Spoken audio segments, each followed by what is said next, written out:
Assalamu alaikum wa rahmatullahi wa barakatuh. Alhamdulillah wa salatu wa salam ala rasulillah amma ba'd.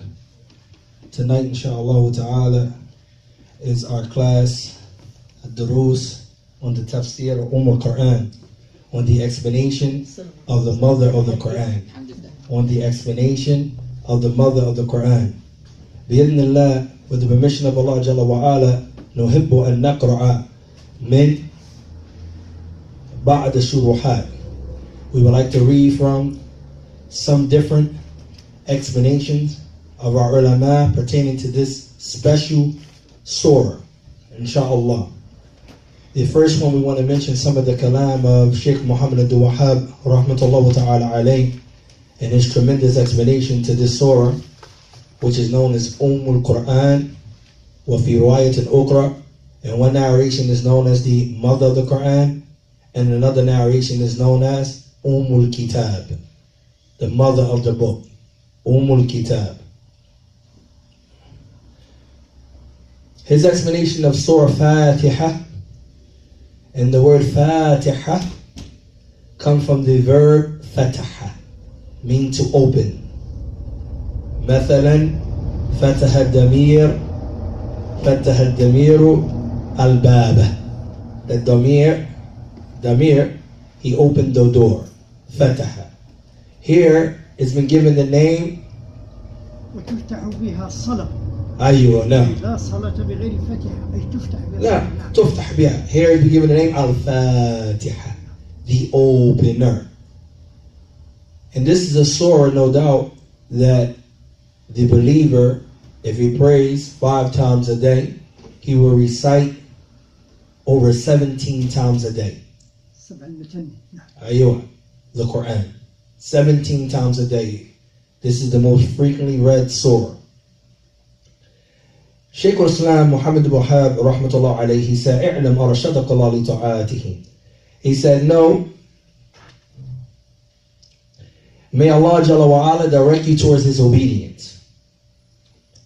وَتَوَلَاكَ فِي الدُّنْيَا وَآخِرَةٍ, and that He protects you in this life and in the next." And if anyone knows the usloob, the manner, and the style, and the way that the Shaykh present his words, he always begin by starting off with a dua, making a supplication for the qari, for the mustami', right, for the reader, and for the listener. He always start off with a dua. Here he said, "No, may Allah Jalla wa Ala direct you towards His obedience, and may He protect you in this life and the hereafter." He said, "Ana maqsood salat wa ruhuha." He said that the objective, the aim of the salat, and for those who don't know, salat, linguistically, it means dua. ومعنى صلاة في اللغة, the meaning of salat in the Arabic language is ad-du'a, is to make invocation. أولا في اللغة العربية صلة بينك وبين الله أي صلة. أيوة صلة. And the brother saying, Shaykh Muhammad Jazakallah Karim, he's saying also a sila in the language known as a connection, that which connects. طيب. So the Shaykh, he said the objective of salat, prayer, no doubt, and the spirit of it, meaning the core of it, is to direct one's heart to Allah Jalla wa Ala. Huwa iqbalu ala Allah ta'ala fiha. فَإِذَا صَلَيْتَ, so when you pray, when you perform prayer, brothers and sisters, بِلَا قَلْبٍ فَهِيَ كَالْجَسَدِ الَّذِي لَا رُوحٌ فِيهِ. So if you was to pray and not be aware of what you're saying, you was to pray of not having hudurul qalb, a presence of mind, not understanding what you're saying, alright? Then you are like a body that doesn't have no soul, a body that does not have no spirit. He continues, وَيَدُولَ عَلَى هَذَا, and he said, what will further elucidate this point, is his Allah Jalla wa Ala statement, فَوَيْلُ لِلْمُصَلِّينَ الَّذِينَ هُمْ عَنْ صَلَاتِهِمْ سَاهُونَ. Woe unto those who pray So the Sahaba, Ridwanullah ta'ala alayhi, since we're in tafsir class, you can refer back to the tafsir ibn Kathir. They asked the Messenger of Allah sallallahu alaihi wasallam, Kayfa way? How can you say way to those who pray? And some of the tabi'een, Mujahid, Ibn Dahhak, and others, they mentioned that the meaning of al-wayl is a wadun fi jahannam, is a valley in the hellfire. So here Allah Jalla wa Ala, He said, فَوَيْلٌ لِلْمُصَلِّينَ, woe to those who pray. Okay? الَّذِينَ هُمْ فِي صَلَاتِهِمْ سَاهُونَ, those who in their prayer they are negligent. The Shaykh Muhammad Wahhaab, that is, he said, فَفَسَرَ الصَّحْوِ بِالصَّحْوِ عَنْ وَقْتِهَا. He said, so here he explained the word sahw, negligence, by being negligent of his time, meaning praying outside. يعني يصلي خارج الوقت صلاة, praying outside of the time of the prayer. Alright? Letting the time for the prayer exceed. Being negligent. أي إضاعته, causing it to be waste. والصحو عن ما يجب فيها, and being negligent in terms of fulfilling that which is obligatory regarding it, the prayer. وَالصَّحْوَ عَنْ حُضُورُ قَلْبٍ, and being negligent in terms of having a presence of mind. Majority of the Muslims, they recite Al-Faatihah, but they do not understand it. This isn't my statement. Inshallah, we should see in the coming classes, bi'idhnillah, this is the statement of Shaykh Saalih Fawzaan, hafidhahullah. Majority of the Muslims that recite Al-Faatihah, they are heedless of the meanings of Al-Faatihah. Listen what Shaykh Muhammad Wahhaab continues to say.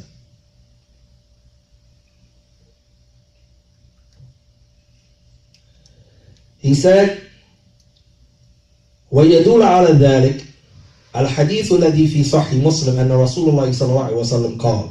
He said that which would indicates this, or help clarify this, that, right, is the hadith that is narrated in the Sahih Muslim. The hadith of Abu Hurairah radiallahu ta'ala anhu, who said that the Messenger of Allah sallallahu alaihi wasallam, he said, تِلْكَ الصَّلَاةُ munafiq, تِلْكَ الصَّلَاةُ munafiq, تِلْكَ الصَّلَاةُ munafiq. That is the prayer of the hypocrite. That is the prayer of the hypocrite. That is the prayer of the hypocrite. And the Messenger of Allah sallallahu alaihi wasallam, he used to like to say things 3 times to get his point across. He said this 3 times. Then he said, يَرَكِّبُ الشَّمْسِ حَتَّى إِذَا كَانَتْ بَيْنَ قَرْنِ الشَّيْطَانِ قَامَ فَنَقْرَ أَرْبَعًا لَا يَذْكُرُ فِيهَا إِلَّا قَلِيلًا. That the individual will observe the sun until it reached between the 2 horns of the shaitan. This is like when the sun is setting. Then he will perform the prayer, 4 rak'ats, meaning he will let dhuhr or asiyani go out the time when the sun is getting ready to set, and he's praying dhuhr, and he will pray fast. Alright? And he will not remember Allah Jalla wa Ala therein except for a few. Except for a little.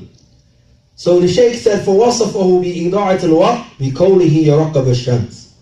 And he have described the wasting of time with the statement of the Prophet ﷺ that he will observe the sun.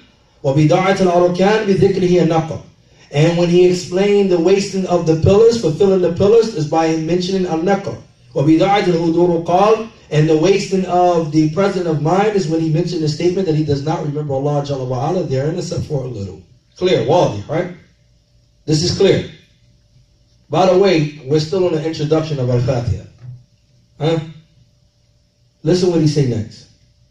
He said, إِذَا فَهِمْتَ ذَلِكَ, if you comprehend that, فَفَهِمْ نَوْعًا وَاحِدًا مِنَ الصَّلَاةِ, you would have understood, فَفَهِمَ, you would have understood one portion of the prayer, one type of the prayer. وَهُوَ قِرَاءَةُ الْفَاتِحَةِ لَعَلَّ اللَّهَ أَنْ يَجْعَلَ صَلَاتَكَ فِي الصَّلَوَاتِ الْمَقْبُولَةِ الْمُضَاعَفَةِ الْمُكَفَّرَةِ لِلذُّنُوبِ. And which is, it is the reciting of Al-Faatihah, and perhaps that Allah Jalla wa Ala will make your prayer amongst those prayers that are accepted, multiplied in reward, expiated for one's sins. If you understand that. He said, from the best thing, ما يفتح لك الباب في فهم الفاتحة, from the best thing which can open up the door for you to understand, to comprehend Al-Faatihah, then no doubt is the hadith of Abu Hurairah radiallahu ta'ala anhu alladhi fi Sahih Muslim, the hadith that is narrated Imam Muslim, where he said, سمعت رسول الله صلى الله عليه وسلم يقول, I heard the Messenger of Allah صلى الله عليه وسلم saying, يقول الله تعالى, Allah said. What kind of hadith is this? It's called, known as a what? Hadith Qudsi, a sacred hadith. Hadith Qudsi is narrated by the Messenger of Allah ﷺ, but is Allah's word and is not the Qur'an. Also is known as by a few other names. Hadith Ilahi, Hadith Rabbani. Please, whoever is on, can you please mute your mic, bi'idhnillah. Hadith Rabbani. Na'am, mashallah. So in this sacred hadith, and I want everyone to pay attention to this hadith. This is the basis, the understanding. He said that which will open you, that door that will open your understanding to Al-Faatihah is this hadith. Listen to the statement of Allah Jalla wa'ala. He said, قَسَّمْتُ الصَّلَاةِ بَيْنِي وَبَيْنَ عَبْدِي نِسْبَيْنِ. I have divided the salat. ما معنى salah هنا? What is the meaning of salah here in this hadith? To pray. What is the meaning of salah here in this hadith? Allah said, I have divided the salah into two halves. Hold that thought. You're going to hear what he said. He said, I divided two halves between me and my servant. وَلِعَبْدِ مَا سَأَلَ. أي منقسمة هي الفاتحة منقسمة بين الله وبين أحسن ما شاء الله. الحمد لله يقول الله. أيوة now. So Shaykh Muhammad is mentioning that Allah Jalla wa'ala here is referring to the salat, meaning Al-Faatihah. Allah is calling Al-Faatihah salat. Because Fatiha is a dua. Salat يعني lugatan, linguistically is a dua. So here Allah Jalla wa'ala said, I have divided between me and my servant the salat, meaning Al-Fatiha, into two halves. He said, for my servant is that which he asks. فَإِذَا قَالَ عَبْدٌ. So when my servant say, Alhamdulillah, Rabb al-Alameen, right? Hamadi Abdi. He said, then Allah Jalla wa'ala said, my servant has praised me.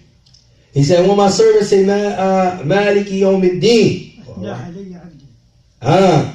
Majjadini Abdi. My servant has what? He has honored me. He has extolled me. He has glorified me. Right? He said, and when my servant say, Iyaka na'budu wa iyaka nasta'een, Allah Jalla wa'ala said, Hada bayni wa bayna abdi. This is between me and my servant. Right? Tremendous hadith. Wallahi, it's a tremendous hadith. He said, continuing, and my servant should have that which he asked for. So when my servant say, Ihdina as-sirata al-mustaqim, guide us to the straight path, sirata alladhina an'amta alayhim, the path of those whom you have bestowed your favor upon, ghayr al-maghdubi alayhim, not the path of those who earned your anger, meaning the Yahuds, وَلَا ضَالِّينَ, meaning the Nasaras, meaning the Jews, and nor those who went astray, meaning the Christians. Allah Jalla wa'ala said, هَذَا لِعَبْدِي وَلِعَبْدِ مَا سَأَلَ. This is for my servant, and my servant get that which he asked for. To the end of the hadith, which is collected by Muslim.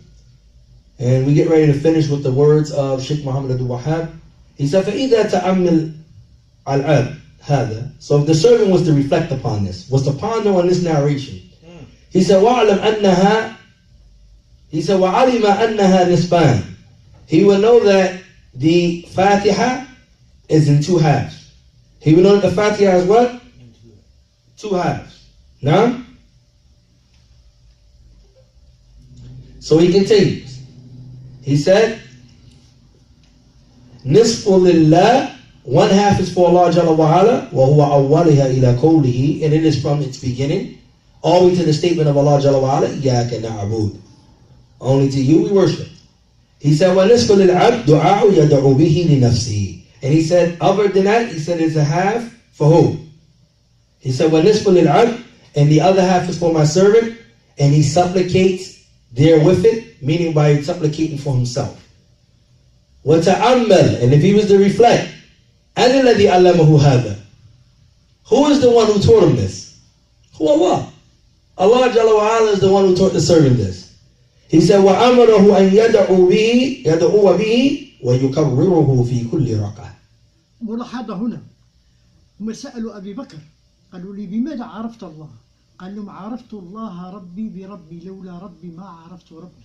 MashaAllah. He brought a statement of Abu Bakr that's attributed to Abu Bakr as-Siddiq anhu. He was asked, how do you know Allah Jalla wa Ala? He said, if it wasn't for Allah Jalla wa Ala, my Lord, I wouldn't know my Lord. If it wasn't by way of my Lord, I wouldn't know my Lord. If it wasn't by way of Allah Jalla wa Ala himself guiding me, then I wouldn't have any understanding of who was my Lord.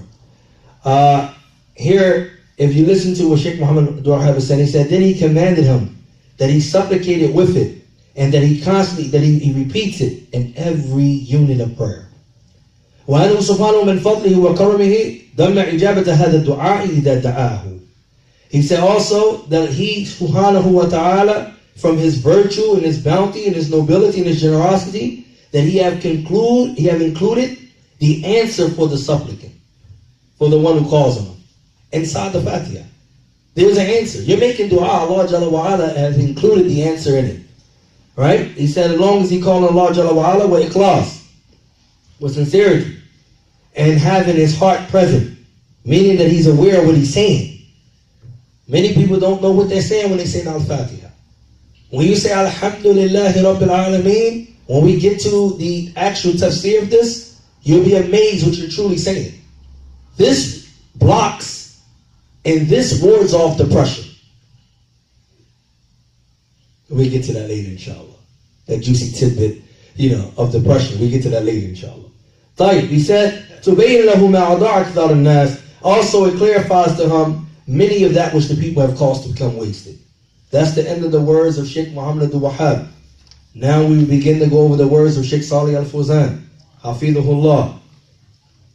Shaykh Saalih al-Fawzaan, he mentioned that the status and the position which this surah has. He said, هذه السورة لها مكانة عظيمة في القرآن. He said that this surah holds a high status in the Quran. إذ هي أعظم سورة فيه. Rather, it is the greatest surah there in the Quran. It is the greatest surah in the Quran. كما أن أعظم آية في القرآن آية الكرسي. He said, just like the greatest verse in the Quran is Ayat al-Kursi. What number is Ayat al-Kursi? Who can tell me? ما رقم آية الكرسي? أي surah? سورة البقرة. Surah Baqarah. It's in Surah Baqarah. Ahsan. Which number? This surah is tremendous. Because you supposed to what? Recite the surah before going to bed. Huh? قبل تنام. Verse 255. Write that down. Write that down. So Ayat al-Kursi, the verse of the chair, is known as what? 255 Surah Baqarah. Surah 2. 257. Ayah. Now, 255. It's important to understand. That surah, that verse itself is the greatest verse in the Quran. So if it's the greatest verse in the Quran, that means you should have some understanding of it, right? No, you're right. It consists of 10 statements. Inshallah ta'ala, maybe one day we'll be able to go over that particular verse in and of itself. That's a class in and of itself. طيب, he continues. He said, وَلِيَهْمِيَتِهَا كُتِبَتْ فِي أَوَّلِ مُصْحَفٍ. And due to the importance of Surah Al-Faatihah, right? It has been placed or has been written in the beginning of the Mus'haf. What is a Mus'haf? Who can answer that question? It's the Quran. The brother said the Mus'haf is the Quran.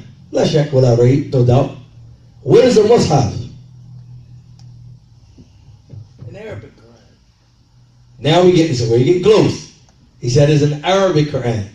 All right, Max, again. What is a Mus'haf? ما هو السؤال؟ ما هو مصحف؟ وما فرق بين القرآن والمصحف? Shaykh Muhammad is asking a question. He want to know what I'm saying, so I explained to him what is the difference between the Quran and the Mus'haf. ما فرق بين الكتاب والمصحف? What's the difference? هو في صحف نعم. أيوة. صحف موسى. A mushaf consists of pages, suhuf, right?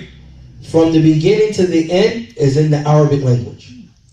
From the beginning to the end, these pages are in the Arabic language. They're not in any other language. طيب?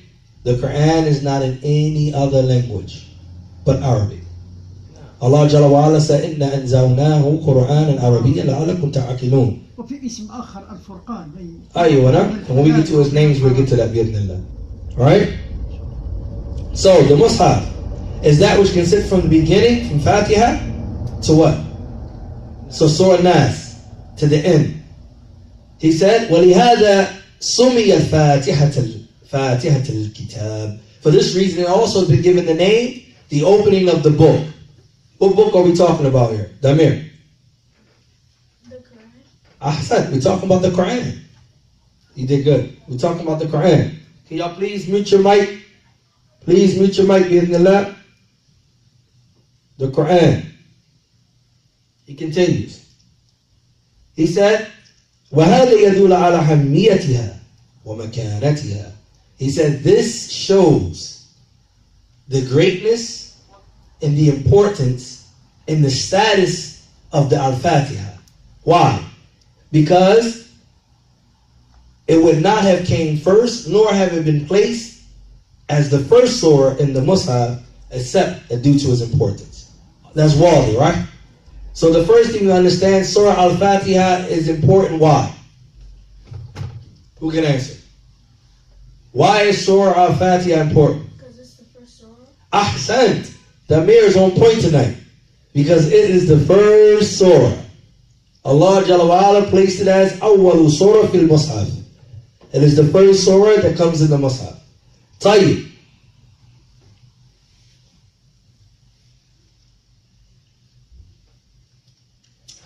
Shaykh Uthaymeen rahmatullahi ta'ala alayh, he commented on Surah Fatiha in his tafsir. He said, this is juicy. We're going at it from all angles. We mentioned in the beginning that we're going to be reading different explanations, inshallah, of Al-Fatiha. Tayyib. So, Surah Fatiha Sumiya Bidhalik, it has been given that name, we covered that. Look what he said. He said, also it's been said, إِنَّهَا أَوَّلَ سُورَةٍ نَزِلَ كَامِلَةً. It has been said that it is the only surah that has been revealed entirely. Meaning in one go. A lot of other surahs, they have been revealed in bits and pieces. Al-Fatiha was revealed from the beginning to the end. Alright? Al-Fatiha was revealed from beginning to the end. Now, he continues. He said, هذه السورة قال علماء. The scholars, they said about this surah, إنها تشتمل على مجمل معاني القرآن في التوحيد وأحكام والجزاء وطرق بني آدم وغير ذلك ولذلك سميت القرآن. He said, the scholars, they have explained that really this surah, it comprises of all of the general meanings of the Quran and regarding to Tawheed, to the rules and regulations, to the recompense and the rewards, and the pathways that are traversed by Bani Adam, the children of Adam. And other than that, and for this reason, it has been given the name Qur'an, the mother of the Quran.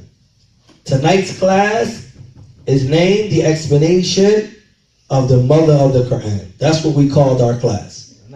We did not call our class Tafsir Surah Fatiha. Why? Because it's common. But we want you to understand, it's called the Tafsir of the mother of the Quran. Now, why is it called a mother? Shaykh Uthaymeen's got to give us another benefit. He said, وَمُرْجِعُ لِشَيْءِ يُسَمَّى أُمًّا. The thing that thing turned back to, or the origin of something that it referred back to, is known as a as a mother. So if all of the meanings in general refer back to the Al-Fatiha, then that will what? That will necessitates that it be called a mother of the Quran. From that perspective. He mentioned some other things that distinguish this surah from any other surah in the Quran. He said one is a rukn It is a rukn. It is a pillar في الصلوات التي هي أفضل أركان الإسلام بعد الشهادتين. It is a pillar in the prayers which is the most virtues of the pillars of Islam after the shahadatain, which is the salat. فلا صلاة لمن لم يقرأ بفاتحة الكتاب. There is no prayer for the one who does not recite Al-Fatiha. طيب? Now, so he continues. He said also, وقد ابتدع بعض الناس اليوم في هذه الصورة بدعة.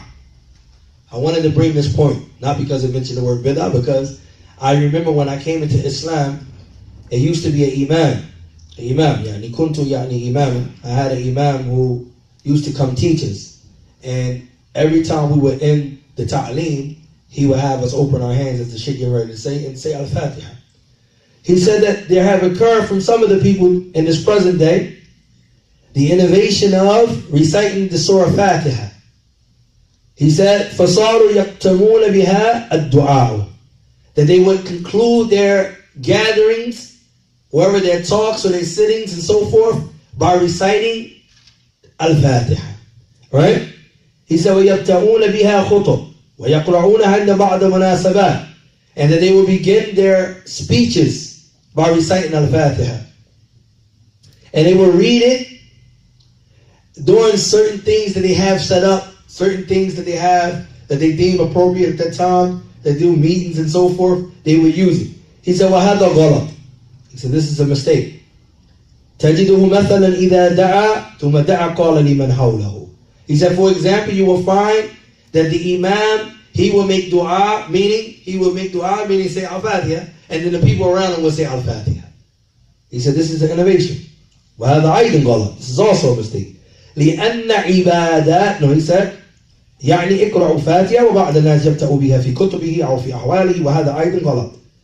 He said, why? Because some of the people, what they would do is they would begin with the Al-Fatiha, and some of them will begin with it in their speech, as we mentioned before, and all of these circumstances. And this is also a mistake. He said, because worship, write this down.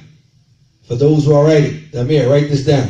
Worship is based upon Tawqif wal-ittiba', upon text. Worship is built upon text, meaning Qur'an wa Sunnah. Qala Allah, qala Rasulullah. Right? Worship is based upon that. No one out of the blue can come up and say, أريد أن أصلي الصلاة يعني 4 ركعات بدون نص. No one can say, I want to pray 4 rakats without any text. He had to have a text. Why? Because salat is what? Ibadah. Salat is ibadah. It's worship. So it is based upon that. So reciting Al-Fatiha is worship. Is everything clear? MashaAllah. You haven't traveled, did you, Shaykh?